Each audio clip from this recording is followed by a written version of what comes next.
Сейчас я хочу подарить вам еще один цикл заговоров и ритуалов для жизни в достатке, для богатой жизни. Хочу сказать, что кто-то может получить замечательный результат от обычного простого, казалось бы, заговора. Кому-то для результата нужны более сложные, более сильные ритуалы.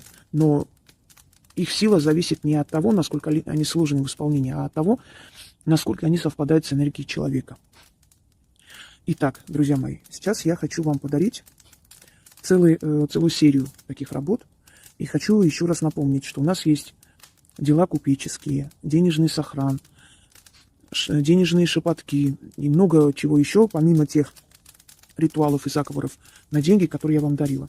Они помогают человеку вести свое дело, убрать с дороги препятствия, открывать денежные дороги, убрать, скажем так, с глаз на деньги и финансы. Потому что мы все зависим от финансов.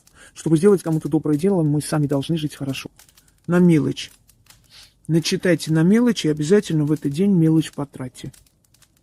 Ну, купите, например, мороженое. Вот соберите там несколько сотен рублей мелочью, там, или 100 рублей мелочью, да, и отдайте с большими деньгами, и мелочь в том числе. Но, по крайней мере, вся эта мелочь должна быть потрачена.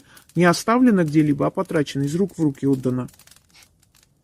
Читайте на мелочь и тратите эту мелочь в течение дня. Деньги вы по свету идите, свою родню ко мне зовите. Слова мои деньгами услышаны, до дороги деньгам ко мне указаны. Да будет так, по слову моему, заклинаю.